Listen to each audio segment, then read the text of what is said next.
Hello, ladies and gentlemen. My name is Hanan Mansour, fifth year student at Faculty of Pharmacy, Zayazig University. I am very happy to be here sharing in our second online conference for IMRIs. Now I'm going to talk about the simple topic under title of acne treatment during pregnancy. First, let's look at the content of our presentation. First, I will cover simple overview about our presentation and acne and its relation to pregnancy. Second, I'll talk about our problem here and best treatment regimen for it. Third, I'll talk about risk classification system. First, I'll talk about treatment which include topical treatments, systemic treatments, photodynamic therapy. Then I'll summarize and make conclusion on our presentation. After that, I'll make a simple acknowledgement. Finally, I'll show some references and sites I need to do the simple presentation. Introduction. Let's define acne vulgaris. Let's know a little about acne vulgaris. Acne vulgaris is a chronic disease that affects skin, specifically affect sebaceous glands on the skin, characterized by presence of comedones in the skin, and acne is one of the problems that may encounter some pregnant women. Acne often improves through first trimester, but complicates and increase and may be severe through third trimester. Why?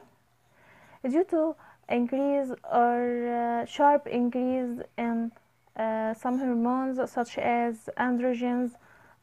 These hormones make proliferation to sebaceous glands, which may lead to rise of production of sebum and rise in its secretion, so produce acne and complicate its symptoms.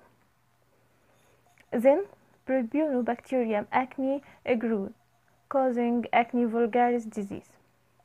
Acne during pregnancy is considered a problem, and with some women it may lead to depression, and the presence of good treatment regimen for acne treatment during pregnancy is rare or complicated, so treating this condition is considered challenging. The problem here is our treatment not adversely affect women or pregnant women only, but it also affects baby. So we must stop here. So we must say stop, please, and be caution and take the safest way for treatment. Let's show our best regimens for treatment of acne to ensure a safest way. They say that baseline therapy is topical azelaic acid or benzoyl peroxide, and using a combination of topical erythromycin or clindamycin with benzoyl peroxide is recommended for inflammatory acne. And in case of moderate to severe inflammatory acne, we can use oral erythromycin or cephalexin. And for fulminant nodular cyst acne, we can use short duration course of prednisolone corticosteroids for a specific period and by specific dose. Generally, let's say we shouldn't use topical or oral drugs as monotherapy to decrease bacterial resistance. Phototherapy using blue, violet or red light may be used as monotherapy or with topical and or oral therapies, Oral retinoids are contraindicated due to its teratogenic effect. Let's show risk classification system. As we know, FDA classified drugs to 5 categories. Here, in our treatment during pregnancy, we will consider category B as a safe class. As we know, ethically we can't do clinical trials on pregnant women. Our information came from animals studies. Safest classification or safest class to be used in pregnancy is class B. FDA drug risk classification include 5 categories: category A, category C, category D, category X. Category A says that controlled studies in humans show no risk to the fetus, and this can't be done on our studies on pregnant. Category B says that no controlled studies have been conducted in humans. Animals studies only show no risk to the fetus. Category C says that no controlled studies have been conducted in animals or humans. Category D says that evidence of human risk to the fetus exists. However, benefits may outweigh the risk of in certain situations. But category X is a controlled studies in both animals and humans demonstrate fetal abnormalities. The risk in pregnant women outweigh any possible benefits.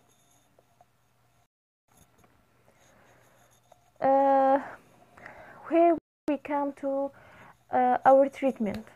Our treatment will include 3 options: topical treatment, systemic treatment, and photodynamic treatment. Topical treatment used to solve mild to moderate acne, and it is the standard option for treatment during pregnancy, and also used in combination with other oral preparations and regimens used for severe acne. First, topical agents used: azelaic acid, classified as category B. It is natural compound, contains 2 carboxylic acid group, has activity of antimicrobial, anti-inflammatory, and chemolytic activity, and has also another activity. It has post-inflammatory hyperpigmentation activity that solves the problem of hyperpigmentation caused by acne. Secondary topical agent is benzoyl peroxide.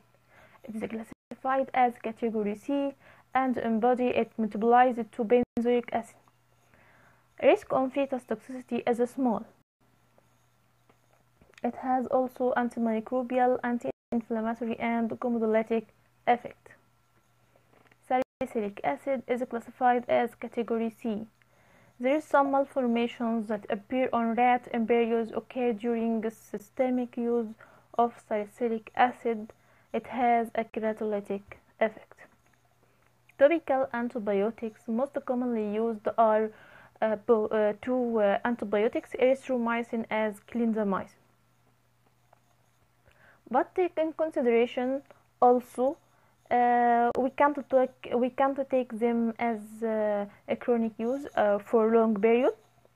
They have antimicrobial activity and they suppress inflammatory acne, so it is recommended to be added to benzoyl peroxide to decrease resistance.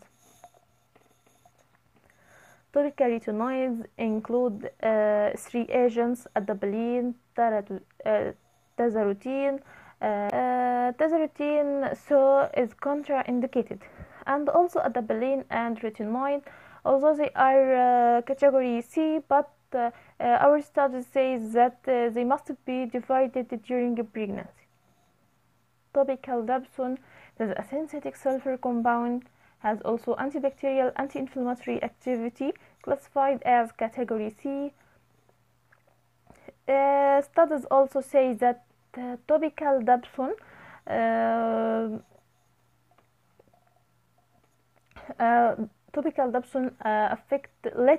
affect adversely on patients with deficiency of G6PD. Another option is systemic therapy. Our second option is systemic therapy. We can switch to systemic therapy if our oral therapy is failed or we have moderate to severe inflammatory acne.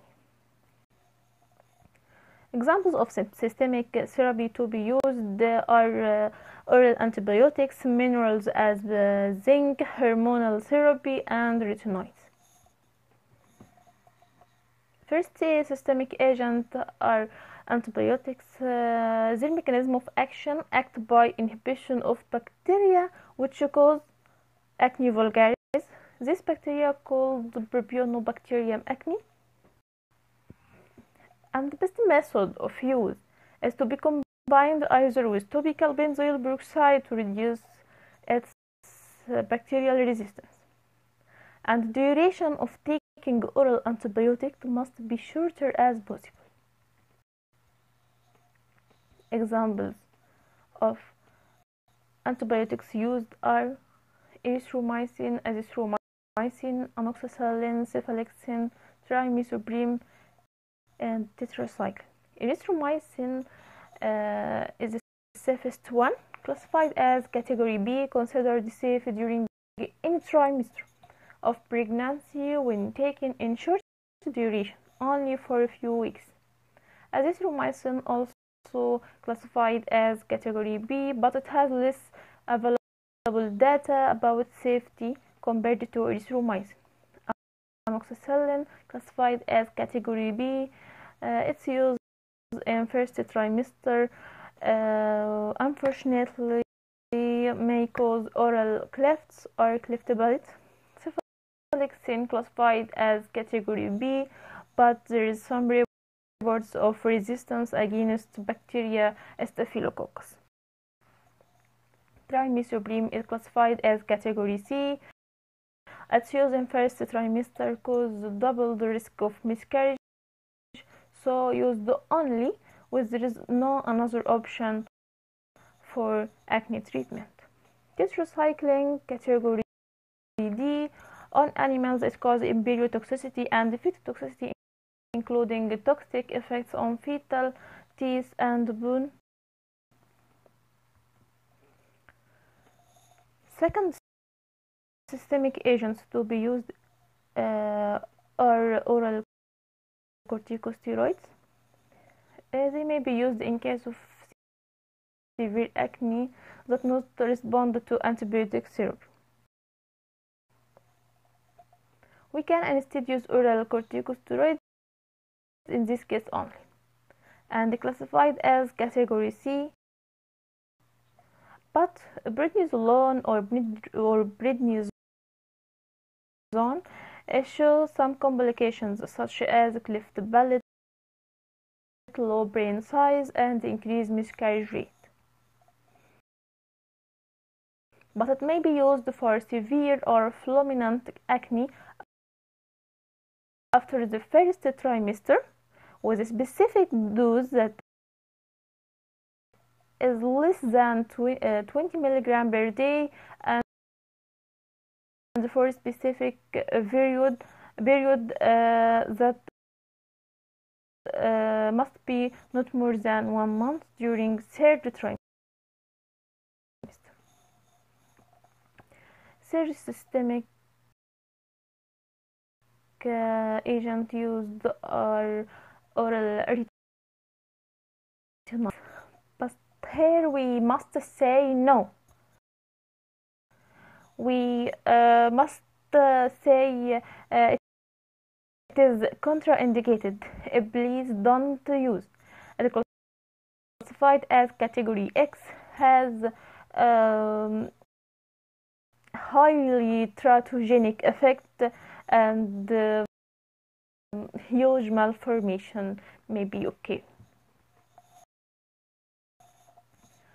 First agent to be used are minerals, such minerals are zinc. Zinc sulfate is classified as category C. It resembles other option for acne treatment. Study on animal and humans says that it is safe and has low risk on fetus. It has also antibacterial, anti-inflammatory, and anti-sebum properties. Third option for treatment of acne during pregnancy is photodynamic therapy. It is also another way for treatment of acne. Amniotic acid is photosensitizing agent that used as photodynamic therapy for acne. It is classified as category C. It helps decreasing severity of acne. Here we can summarize and make conclusion in our presentation. And we must say that a treatment of acne during pregnancy is a challenging thing, as we say. But acne during pregnancy may lead to depression, so we should focus on acne treatment during pregnancy to ensure low adverse effect. The baseline treatment is using topical preparations such as topical antibiotics and benzoyl peroxide. And the best option is to be used in combinations to decrease bacterial resistance. And in case of severe acne, topical treatments not effective. So here we can add oral drugs to solve them, such as erythromycin, antibiotics, and other oral drugs according to the case. Now let me thank IMRS International Medical Research School, who helped me doing this work and taught me a lot of could do this work.